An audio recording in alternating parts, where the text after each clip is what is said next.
month 10, February 2023. And just where is JJ? Kildare High, 8:30 am. The pact was going well, for 4 of them, at least. He is supposed to be here now. Ton got him a job, said Pope. He didn't want to admit it to John B., who had been waiting outside Chateau Maybank for over an hour, but relieved that he had. JJ, John B. sighed, as Sarah took his hand. He always, you know, always. He glanced around the group, at Key and Pope, and then back to Sarah. What?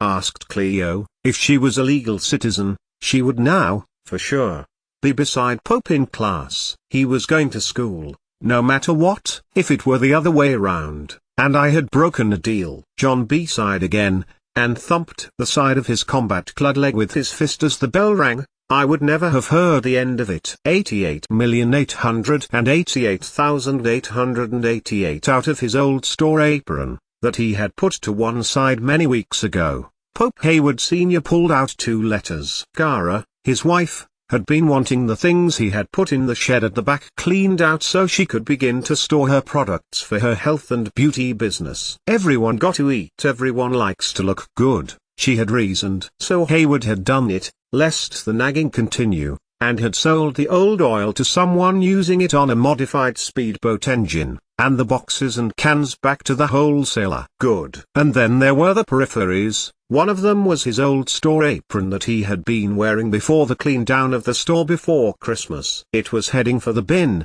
but the crunch as he screwed it up made him stop. They had been 2 letters he had kept by the counter for his son. They had been there since Christmas, at least. Should he open them? Clearly no one had chased him for them. Pope, or the sender. Who was the sender? He looked in the top left corner. No name and address. On the back, however, a little symbol. Hayward strained his eyes to look. It looked like a sheaf of wheat tied with a cord. The symbol was on the back of both letters. He could just open them. He could show Cara, number. Cleo had no authority in his house. But Pope was nearly a man now, and Hayward could not bear the look in that girl's eye. If Pope had found out his pop had read his letters, the shame would be too much. When he got home from school, Hayward would apologize to his son for not passing them on sooner, and ask for Pope to share with him their contents. Folding them and putting them into his pocket, Hayward continued to sweep out the shed, ready for his wife's approval. 88,888,888. It had been 6 weeks since Aidan had arrived at the King Street house, and stayed the night in the guest room. 6 weeks.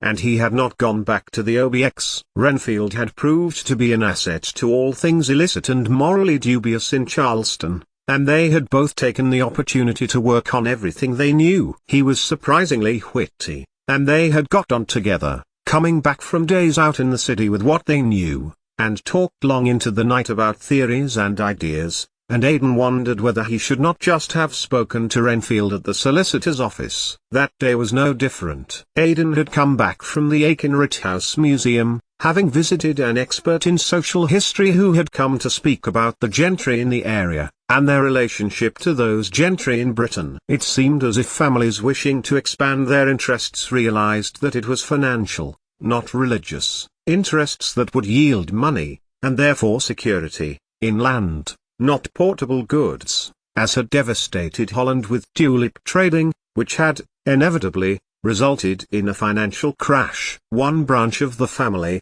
a brother, or cousin, would travel to the Americas and set up there, usually in the southern coastal states, where crops would yield more, and more often, the work done, of course, by slaves, sold to shipping companies by their own peoples in exchange for cotton and linen made in Britain, in large quantities. And so, the money was made by rich families, bonding the lower classes to the land, and to industry, supplied with raw cotton from their overseas family, making them richer still. It made sense. And other goods were sent too, from South America to other parts of Europe, making the coasts of Carolina and Virginia stop-off points. Trade in food and supplies soon sprang up, as did piracy. And yet, these people who had chosen a life of waterborne crime had acquired skills, many skills, as pirates. So it was in Britain's interests to keep hold of those skills. Letters of marque were offered to any pirates wishing to turn their hand to stealing for the crown, and many did. Even Edward Teach. He had been pardoned by Charles Eden,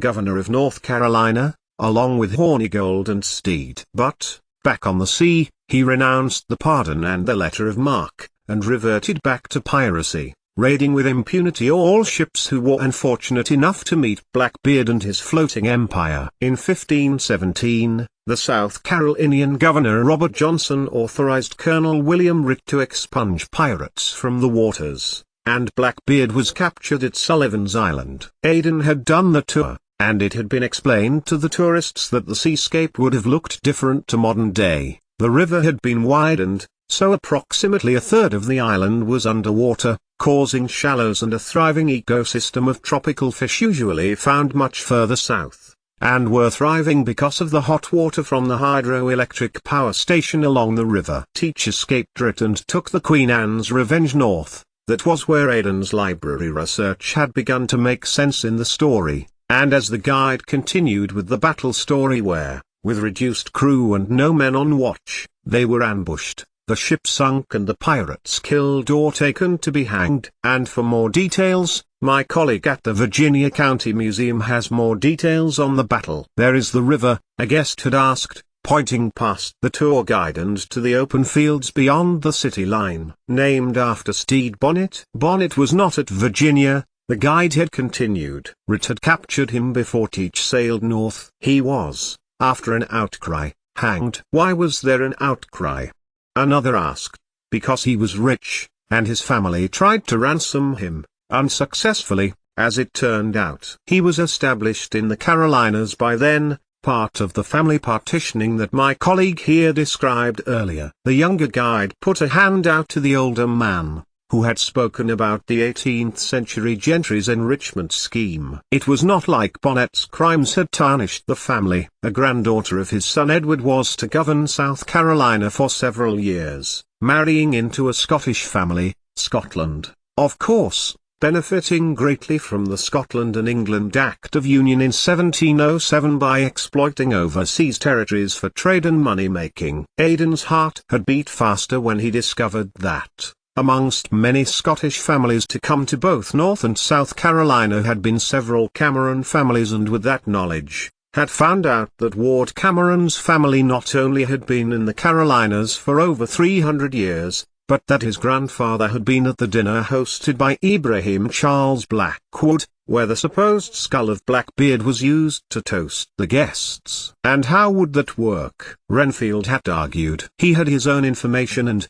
over a dinner of steak, had listened to Aiden's argument. Apart from the obvious, liquid spillage, Renfield gave him a sideways glance. Yes, he conceded, Blackbeard was killed in Virginia. The Queen Anne Revenge was sunk, and has never been found. If he was anywhere he would be further up the coast. Unless Aiden's mind had been thinking about that, and the gold, which had not been found aboard Blackbeard's ship. The only chance that Edward Teach had had, before his ambush that had killed him, was the ransom of the citizens of Charlestown. And poetry happened, right there, right then. Renfield hadn't even had the thoughts coalesce in his mind before his niece was saying the words. It will be at the Tannehill estate. Time passed as Renfield examined Aiden's face. You are not seriously going back to look for them? But his question was futile, for Aiden, lit up with the idea and was moving to the guest room. A flicker of uncertainty passed through Renfield. He had kept her safe all these weeks,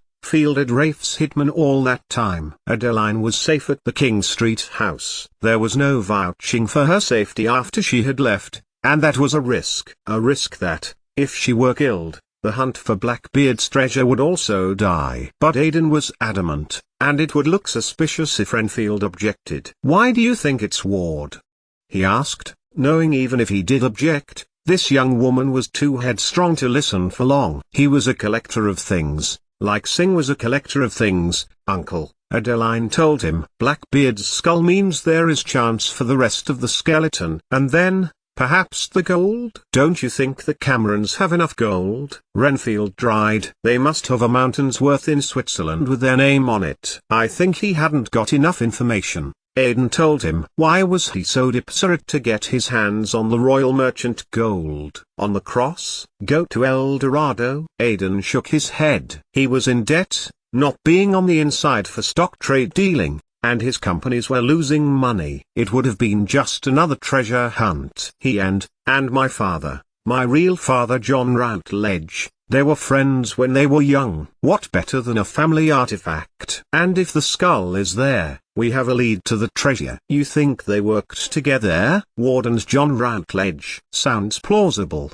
Aidan nodded, getting to his feet. Ward was involved in my adoption. After all, his best friend was with his. Aidan broke off, unsure of Big John Routledge's relationship with Carla Limbry. With his best friend, Renfield told Aidan. She knew, then, Adeline, about her parentage and her origins in Bristol, England. My sister loved him, always loved him. And you're leaving now? Renfield added, as Adeline Limbry strolled to the door. Ready for the Dawn Ferry. Aidan had some money, and he could easily earn more odd jobbing. But somehow, he thought, as long as he could get into Tannehill, he could easily get into Ward's office and bust the safe somehow. Take care, Renfield told his niece, holding the door open, and was surprised when she took his hand and shook it. Just as he was about to close the door, Renfield pulled it back open and called to Adeline. She stopped and he hurried to her, pushing a revolver into her hand. Aidan was about to protest. What was she about to do with a gun? But, under the circumstances, how hard could it be? Point, cock, squeeze. But she would only do it if his life was in danger. Thank you, Adeline told her uncle, and showed her American side by pulling him in for a hug before hiding the weapon in her bag and stepped out into the night.